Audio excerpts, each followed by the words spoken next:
Realidades, una guía práctica y aplicable para resolver las múltiples exigencias de la vida desde una perspectiva bíblica. Con nosotros, René Peñalba.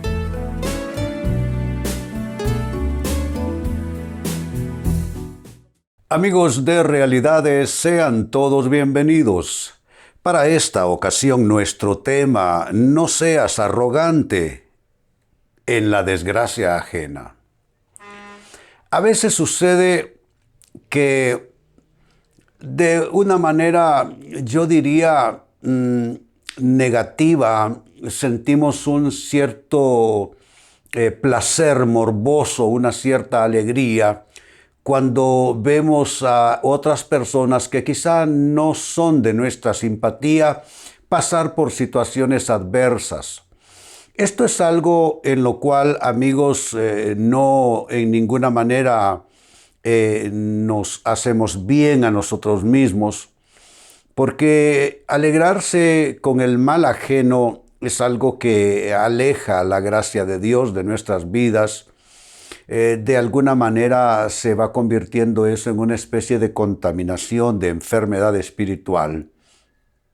Y en ninguna manera puede atraer bendiciones a nuestras vidas.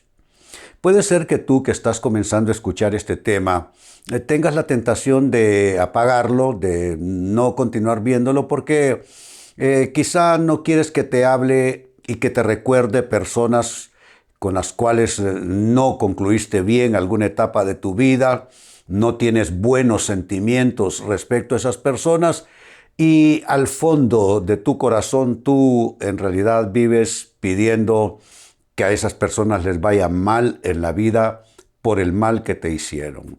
Pero ¿sabes qué? No caigas en la tentación de escapar del tema. Hoy vamos a hablar de no ser arrogantes en la desgracia ajena. El profeta Abdías, de los profetas menores en la Biblia, dice en el capítulo 1 y verso 12 del libro que lleva su nombre: «No debiste alegrarte cuando desterraron a tus parientes a tierras lejanas.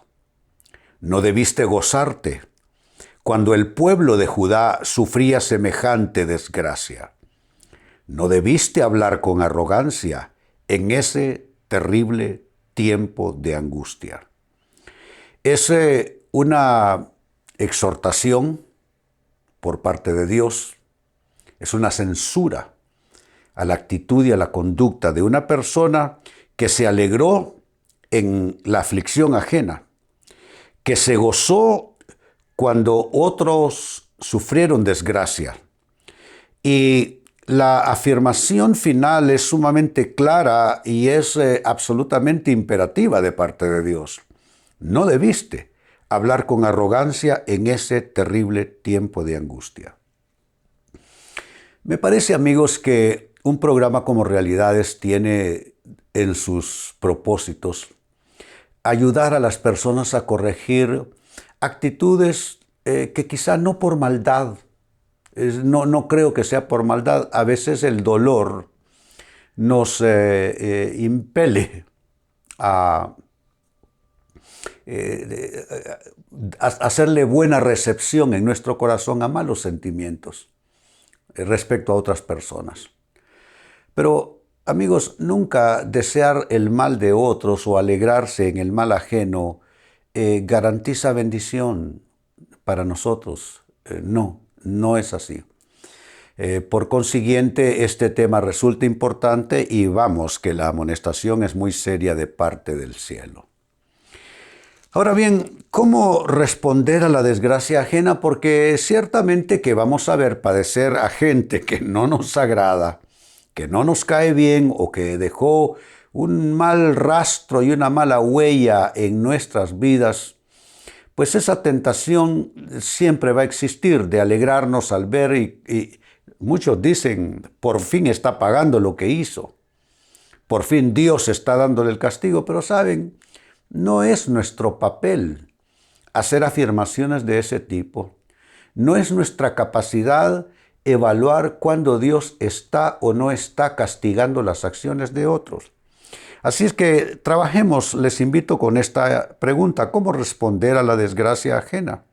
Y la primera respuesta es esta. Hay que responder a la desgracia ajena con temor de Dios. El temor de Dios, amigos, según la Biblia, es el principio de la sabiduría. Eso significa que toda persona que se precie de ser una persona sabia, de ser una persona con caminos correctos, con actitudes correctas en la vida, una persona así debe andar entonces como una de las pruebas y de las evidencias de esa condición de vida, debe andar en el temor de Dios. El temor de Dios es el principio de la sabiduría. Y creo que cuando veamos a alguien padecer, lo primero que debemos hacer es llamarnos a la pregunta, a la reflexión. Hombre, ¿qué haría yo si me pasara esto? O decirse, Dios, guárdame, yo no quisiera pasar lo que esa persona está pasando. Pero no alegrarse. No decir, qué bueno, por fin, así lo quería ver. No podemos hacer eso. No podemos. Esta discrepancia que está describiendo el profeta Abdías es entre tribus de Israel. Dice, se gozó cuando el pueblo de Judá sufría desgracia. Entonces nosotros sí tenemos competencia en el trabajo, gente con quien no nos llevamos bien, gente que incluso ha intrigado en contra nuestra para que nos saquen del trabajo o no nos den una promoción, etcétera, que nos hace quedar mal, nos malinforma con los jefes. Pero aunque esas son típicas experiencias humanas, tenemos que vivir nosotros en el temor de Dios, y aunque tengamos esa competencia, como estaba yo comentando del texto bíblico en mención, que esa competencia que a veces no logramos nosotros escabullirnos de ella del todo, pero que no nos lleve a desearle mal a otros y tampoco a alegrarnos cuando esas otras personas que son competidores, que son adversarios, están pasando por una mala situación. Entonces estoy diciendo que debemos responder a la desgracia ajena con temor de Dios. Segunda respuesta, ¿cómo responder a la desgracia ajena? Hay que responder también con humildad. La humildad, amigos, está asociada al temor de Dios, claro que sí. Tú no puedes decir que caminas en el temor de Dios y eres a la vez una persona soberbia, altiva. No puede ser, porque es contradictorio entonces de caminar en el temor de Dios. Porque caminar en el temor de Dios, amigos, precisamente nos hace andar en humildad. Andar en humildad es básicamente esperar que sea Dios quien nos bendiga. No salirnos de luchas mundanas, carnales, y esperar que sea Dios el que nos dé la victoria. Bien lo dice el autor bíblico, humillaos pues bajo la poderosa mano de Dios para que Él os exalte cuando fuere tiempo. Es que hay tiempo para todos, amigo. Amiga, hay tiempo para todo y para todos. A veces pasamos etapas difíciles, pero también vienen tiempos de bendición. Y yo creo que una actitud humilde, aunque no es apreciada en la sociedad, porque la humildad se considera debilidad en la sociedad humana.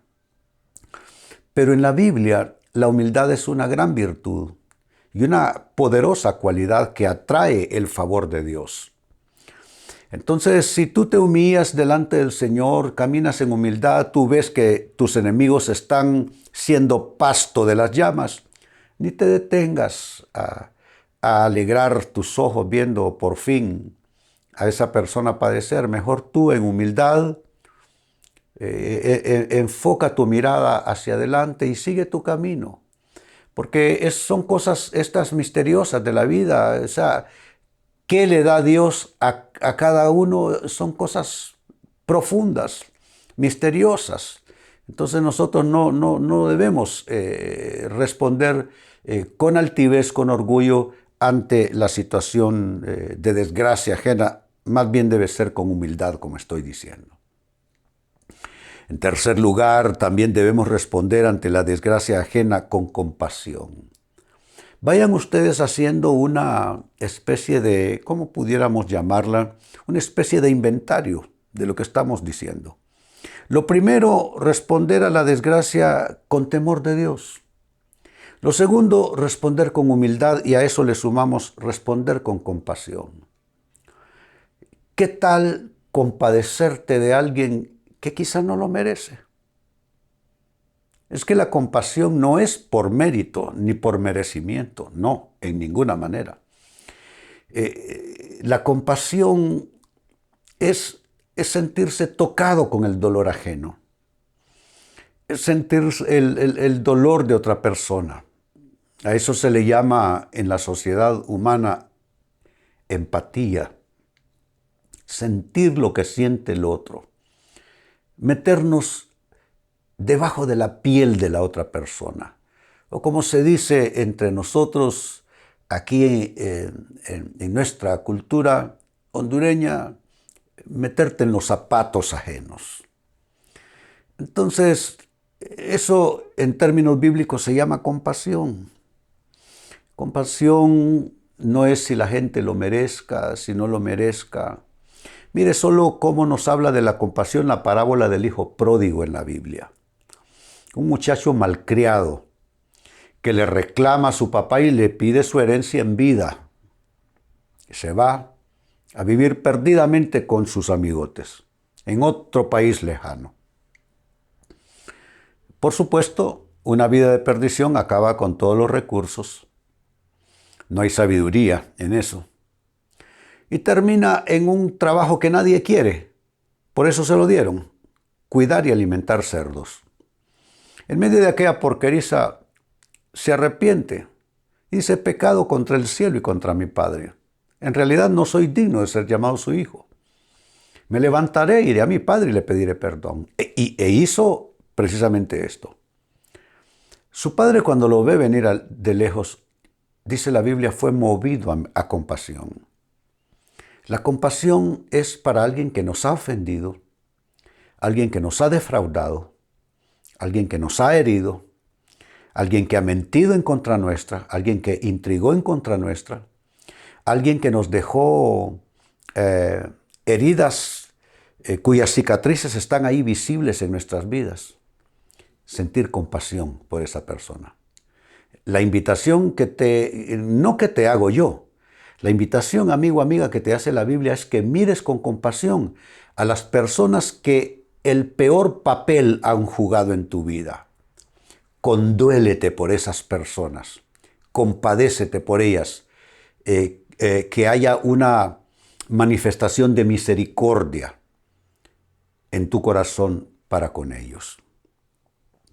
Y número 4, con lo que también voy concluyendo, también debemos responder a la desgracia ajena con mediación. Mira qué término, con mediación. ¿Qué quiero significar con el uso de este término? Hablo de interceder en oración por ellos ante el Padre. Jesucristo lo dijo: orad por quienes os maldicen y persiguen. Ahí está. Es una instrucción, una asignación de parte de Jesús a nosotros. Eso demuestra la clase de persona que tú eres realmente. Si eres capaz de mover tu voluntad a pesar de tus emociones y sentimientos y hacer mediación por una persona que tú en otro momento pensaste que merece el infierno, no oraciones, el infierno. No intercesión, el infierno, no mediación, el infierno. Pero, como dije, ante la desgracia de esta persona, te vuelves un intercesor. ¿Quién es el gran intercesor, al menos en el Antiguo Testamento en la Biblia? Aquel que intercedió por las 2 ciudades perversas de Sodoma y Gomorra, el patriarca Abraham. Intercediendo por una gente que no lo merecía. Y tanto así que no lo merecían, que esas ciudades fueron destruidas por Dios.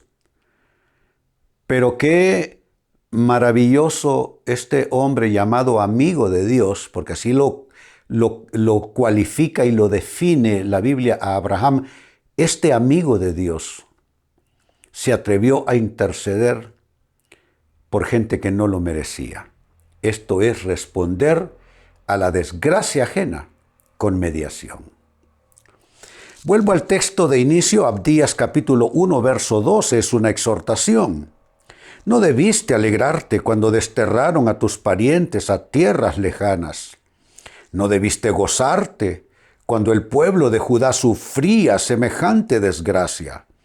No debiste hablar con arrogancia en ese terrible tiempo de angustia. Se le está diciendo que es completamente censurado por Dios esa actitud. ¿Cómo responder entonces a la desgracia ajena? Se puede hacer de otra manera. Lo primero, con temor de Dios. En segundo lugar, con actitud de humildad. En tercer lugar, con compasión por esos que quizá no lo merezcan. Y en cuarto lugar, con mediación, que significa oración intercesora a favor de ellos.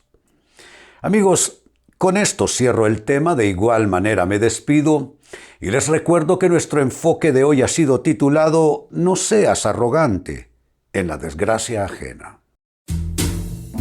Hemos presentado Realidades con René Peñalba. Puede escuchar y descargar este u otro programa en rene-penalba.com.